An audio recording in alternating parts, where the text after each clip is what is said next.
Эфир нашего телеканала продолжит программа «Актуальное интервью». В студии Иван Лазаренко. Здравствуйте. Сегодня гость нашей программы, гость нашей студии, поистине замечательный человек. Это Максим Протусевич, директор президентского физико-математического лицея номер 239, член президиума Совета по образованию и науке при президенте Российской Федерации. Максим Яковлевич, я вас приветствую. Здравствуйте. Насколько я знаю, математическая общественность, педагоги Якутии ждали вашего приезда в Якутск аж 30 лет. И вот, наконец, вы впервые у нас в городе как эксперт образовательного центра «Сириус», образовательного фонда «Талант и успех». Расскажите, пожалуйста, чем занимается центр «Сириус» и какую работу ведет, и как в эту работу Якутия вовлечена?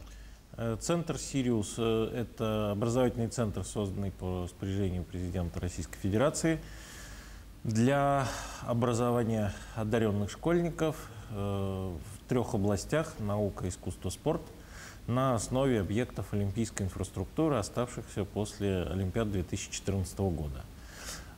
И в настоящий момент он достиг такого развития, что в его составе появился университет, лицей, значит, научно-образовательный центр, возникли компании резиденты зоны Сириуса, и он с 1 января стал федеральной территорией. То есть это территория, подчиняющаяся непосредственно Российской Федерации вне региона. Вот. И, соответственно, это первая такая территория в соответствии с новым законом о федеральных территориях. Вот. Поэтому сейчас вот деятельность его многогранна, но, тем не менее, в ее основе все равно лежит образование одаренных школьников и содействие развитию науки и инноваций в Российской Федерации. Неспроста вы являетесь экспертом. Насколько я знаю, вы, будучи директором школы, ваша школа 3 года подряд становилась лучшей школой в России. Это все-таки по некоторым рейтингу, критериям. Да. Но, тем не менее, ваша школа является одним из лидеров в подготовке олимпиадников мирового уровня. Скажите, что для вас школа? Что это? Школа для меня это все, потому что я впервые пришел туда учеником в 1987 году, и так с тех пор там и остался. То есть уже на 3-м курсе в 1992 году я начал работать там и продолжаю это делать по сей день. Не только работая директором, но и ведя уроки. Вот, поэтому там 239-й лицей, теперь президентский лицей, это вот фактически мой дом, где прошла большая часть моей жизни. Ну, ведь, соответственно, школьники уже практически дети ваши. Да. Несмотря на то, что 3 года подряд по ряду критериев, как вы отметили, школа становилась лучшей, соответственно, вы лучшим директором. Каково это быть? И, на ваш взгляд, все-таки в современном мире роль школы, она вот какая должна быть современная школа? Я отмечу, что я не лучший директор, хотя соответствующий конкурс с таким наименованием я в 2012 году выиграл. Но, тем не менее, школа современная, вы понимаете, это даже больше, чем то, что было раньше. Несмотря на то, что все говорят об отмирании школы, но в том числе и урок пандемии, он убедил нас в том, что наоборот, значит, без нее плохо. Вот. И проблема не только, проблема в том, что школа — это не только и не столько передача информации, сколько культурный опыт и проживание жизни в течение вот этих 11 лет, которые ребенок бывает в школе. Это социальные связи, это опыт, вот такой первый опыт социальной жизни. И плюс, естественно, значит, образовательный процесс и уроки. Нельзя не спросить о цифровой трансформации. Все-таки мы живем в очень интересную эпоху, когда цифровизуется очень много, семимильными шагами в этом направлении движется, в том числе и изменение школьной системы, школьного образования. Каким вы видите будущее образовательной системы России в рамках вот этих всех цифровых трансформаций, в том числе иногда и, может быть, это технологически деструктивные прорывы для школьников? Значит, здесь ситуация такая, что можно быть властелином цифры, а можно быть ее рабом. Так вот, мы должны быть властелинами цифры. То есть цифра — это просто то, что сейчас стало одним из средств производства, одним из инструментов. То есть это один из способов преобразования мира и одни из технологий, которые помогают нам жить в этом мире. Но мы должны быть их властелинами, не они нами. Вот. И, соответственно, в этом смысле цифровизация, она должна быть подчинена педагогике, а не наоборот. То есть это педагоги должны придумать, исследовать и разработать, как именно использовать цифровые технологии в школе. Вот. А не технологии ради них самих должны в школу приходить. Вот. Какие-то шаги в этом направлении делаются, естественно. То есть возникает много образовательных ресурсов и много образовательных технологий, основанных на цифре, но все они предусматривают и должны предусматривать, безусловно, по максимуму общения человека с человеком. Вот если о роли педагога в школе более-менее все понятно, роль родителя тоже ясна. Что бы вы могли сказать о роли школьника в современной школе? Ну, школьник в современной школе учится и живет. Вот его роль. Ну, а если говорить в целом об образовательной системе России? Ну, она подчинена тому, чтобы этот школьник вышел, так сказать, личностью, образованной в интересах, но, подчеркиваю, не только себя самого, да? Значит, семьи, общества, государства. Вот. Поэтому, то есть интересы самого школьника, но есть еще интересы семьи, общества и государства. И это не всегда совпадающие интересы. Вот. И это надо хорошо понимать и все время учитывать. Вот. То есть даже если там что-то ребенку не нравится, то вполне возможно, что это преподается в школе и вообще там имеется в школе в интересах, значит, других участников и заказчиков образовательного процесса. Вот в самом начале беседы вы упомянули об одаренных детях. Давайте поговорим немножечко о них.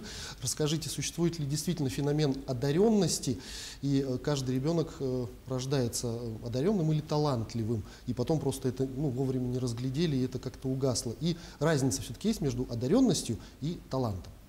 Здесь очень много споров по этому поводу.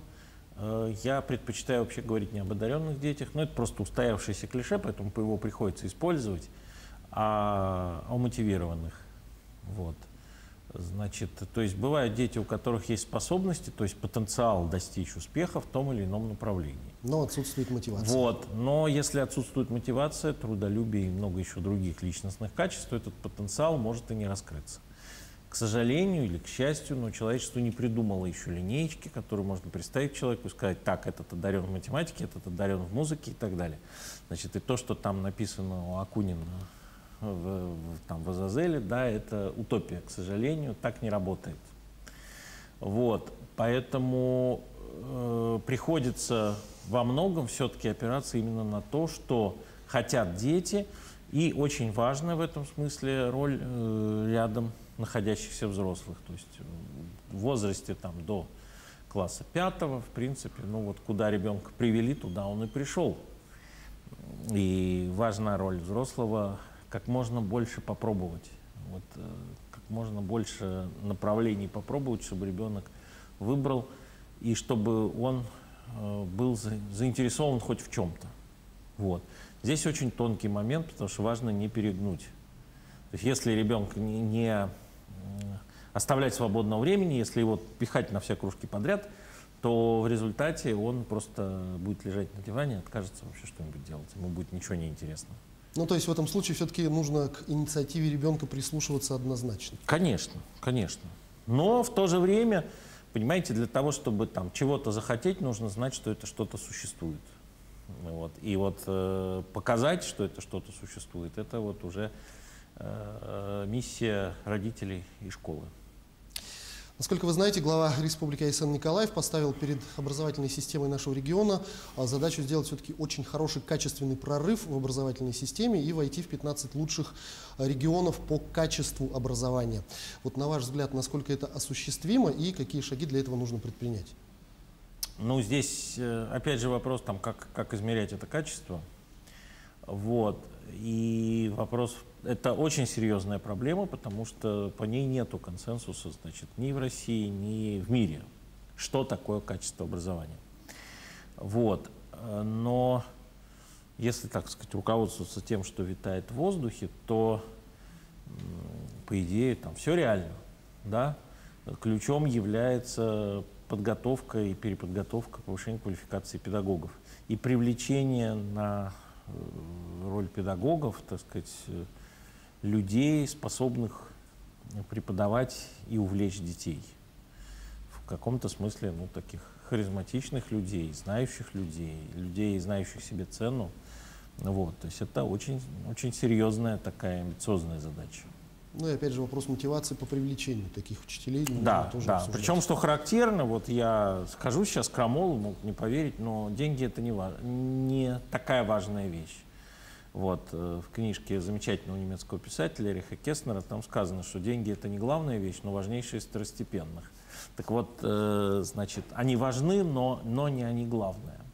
Ну, то есть, на ваш взгляд, педагог, больше думающий о том, как увлечь детей, и сам увлечен своим предметом, скажем так, не обращая внимания, может быть, даже на маленькую зарплату, все равно будет лучше и качественнее преподавать? Нет, ну, то есть здесь не совсем так. То есть уровень зарплаты должен быть определенным. Начиная с определенного уровня зарплаты, она перестает играть решающую роль. То есть, грубо говоря, если она маленькая и не удовлетворяет основные потребности, то человек квалифицированный, он просто туда не пойдет. Каким бы увлеченным он ни был. Да, но, так сказать, не все хотят быть миллиардерами, не всем это надо. И если, так сказать, зарплата обеспечивает, ну, там, вполне приличный уровень проживания, то дальше ее можно уже не повышать, и дальше привлекательными становятся другие факторы. Вот. Региональный центр выявления и поддержки одаренных детей Якутии, с которым вы сотрудничаете, какие пожелания, рекомендации, советы вы бы могли дать? Ну, я, собственно, не просто бы дал, я их уже давал. И прежде всего у него две задачи есть. Это одна задача — поддержка высших достижений. То, что и сейчас происходит, и вот мы на совещании по развитию регионального центра, и на семинаре по экспертного совета говорили, да, значит, там, ну, если говорить о спорте, например, там, члены сборных команд Якутской республики, значит, на всероссийских соревнованиях, да, мы должны их там тренировать, помогать, там, и так далее. А с другой стороны, это вовлечение как можно большего количества людей, детей со всей территории республики вот в эти образовательные программы. То есть, ну вот, идеальная ситуация, когда в самых отдаленных улусах все знают, что существует Малая академия наук, что туда можно поехать, и человек, который заинтересован в чем-то, может туда поехать, получить образовательную программу от лучших педагогов и затем, значит, получить посtsопровождение, значит, этой образовательной программы. Там, в том числе, возможно, по ее результатам там, заинтересоваться, переехать в интернат, там, поступить в балетное училище, там, еще что-то. Вот. Я хочу сказать, что мы с Малой академией наук, еще когда она называлась Ленский край, значит, мы сотрудничаем. То есть много вот коллег из нашего лицея в ней преподавала и преподает, и помогает проводить Олимпиаду Туймаада. То есть этому сотрудничеству уже больше 15 лет. Максим Яковлевич, я благодарю вас за эту беседу. Спасибо, что нашли время и ответили на наши вопросы. Всего доброго. Спасибо. Это была программа «Актуальное интервью». Гостем нашей студии был Максим Протусевич, директор президентского физико-математического лицея номер 239, член Президиума Совета по образованию и науке при президенте Российской Федерации. До встречи в эфире.